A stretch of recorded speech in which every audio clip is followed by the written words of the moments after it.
रेवाड़ी शहर के गोल चक्कर पर विकसित भारत संकल्प यात्रा मोदी की गारंटी वैन सायंकालीन सत्र में पहुंची और मोदी सरकार की जन कल्याणकारी योजनाओं से लोगों को लाभान्वित किया।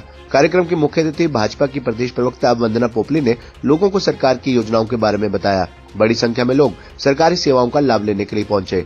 वंदना पोपली ने सभा को संबोधित करते हुए कहा कि 2047 तक मोदी जी का सपना है कि भारत को पूर्ण रूप से विकसित राष्ट्र बनाना है, जिसके लिए भाजपा अथक प्रयास कर रही है। इसके लिए वार्डवासियों को विकसित भारत संकल्प शपथ दिलाई गई। इस मौके पर उन्होंने कैप्टन अजय सिंह यादव और उनके विधायक पुत्र चिरंजीव राव के बयान पर पलटवार किया और नगर परिषद पर भ्रष्टाचार के आरोप लगाने वाले पार्षदों को भी नसीहत दी। इस मौके पर विशेष रूप से नगर परिषद की चेयरपर्सन पूनम यादव, उप प्रधान श्याम सुंदर चुग, भाजपा के जिला उपाध्यक्ष अजय कांटीवाल, महेश स्वामी, पार्षद मंजू भालिया, सोमदत्त प्रधान, निंकू मेंदिरत्ता, मोनू पिपलानी, काठमंडी उप प्रधान राजू अदलखा, ललित सचदेवा, नवीन रोहिला, भगवान दास खिची, संजय बड़गुजर तथा अन्य गणमान्य लोग उपस्थित रहे। उन्होंने कहा कि विकसित भारत संकल्प यात्रा असल में जरूरतमंदों को योजनाओं का लाभ देने की गारंटी है।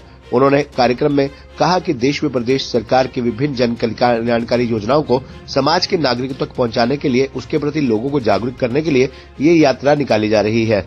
यात्रा को लेकर किसान से लेकर विद्यार्थी तथा बच्चों से लेकर वृद्ध जन तक को दी जा रही सरकार की विभिन्न जन कल्याणकारी योजनाओं से आम जन को गांव-गांव पहुंचने वाली जागरूकता वैन तथा विभिन्न विभागों की ओर से लगाए गए जागरूकता शिविरों के माध्यम से लाभान्वित किया जा रहा है। कार्यक्रम में पहुंचने वाले आयुष्मान लाभार्थियों ने योजना को अपने जीवन के लिए एक तरह से वरदान बताया। महिला एवं बाल विकास विभाग द्वारा जहां एक तरफ महिलाओं को सही पोषण, प्रधानमंत्री मातृत्व वंदना योजना, बच्चों के स्वास्थ्य बारे बेटी बचाओ बेटी पढ़ाओ अभियान की जानकारी देने के साथ साथ छोटे बच्चों का वजन मापा और सही पोषण की जानकारी दी। वहीं वंदना पोपली ने रेवाड़ी वासियों को 22 जनवरी के लिए आग्रह करते हुए कहा कि ये दिन सैकड़ों वर्षों बाद आया है, जब रामलला टेंट से अपने मंदिर जा रहे हैं। इस दिन को धूमधाम से दीपक जलाकर दीपावली मनाएं।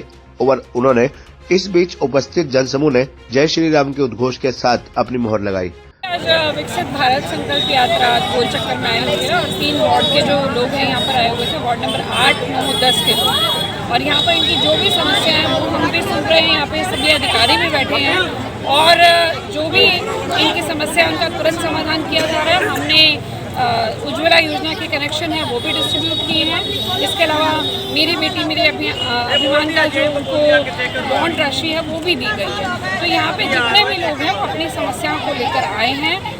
जो इमीडिएटली हो सकती थी हमने उसका तुरंत समाधान किया है, लेकिन कुछ एक चीज़ें ऐसी हैं जिन पे लोगों ने भी क्वेश्चन मार्क लगाया है, उसको भी हम देख रहे हैं कि उसका किस प्रकार से। लेकिन मैं कहती हूँ कि पहले की सरकारें कहा करती थी सरकार आपके द्वार, लेकिन सरकार सच में लोगों के पास कैसे आती है वो हमने पहली बार देखा है कि पूरा सरकारी अमला जमला यहाँ पर बैठा हुआ है और यहाँ पर योजनाओं के बारे में बताना भी उतना ही इम्पोर्टेंट जितना उनकी समस्याओं को सुलझाना है। यहाँ पर बैठकर वो बता रहे हैं कि कौन कौन सी योजनाओं में लाभ ले सकते हैं। मैंने यहाँ देखा कि सैनिक जो है वो भी अपने बारे में पूछ रहे थे कि उनको किस प्रकार से लाभ मिल सकता है। वाटर डिपार्टमेंट, इलेक्ट्रिसिटी डिपार्टमेंट, ऐसा कोई डिपार्टमेंट नहीं था जो यहाँ पर पहुँचा हुआ था।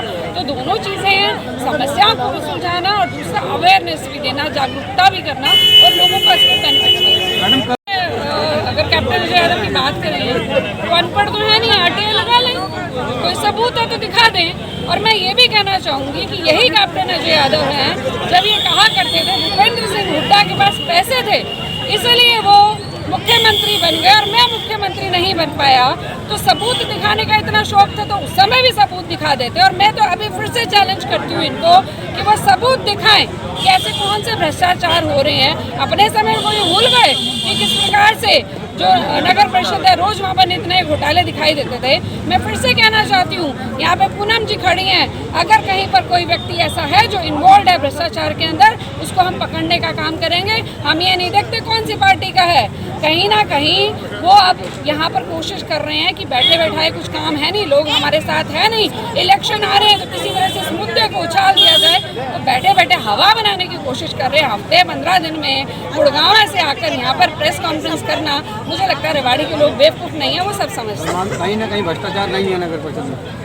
देखिए, अगर कोई चीज़ें हैं तो उसको सामने लाइए, उसको हटाने का काम करेंगे। हम तो कहते हैं कि हम करप्शन के बिल्कुल खिलाफ हैं।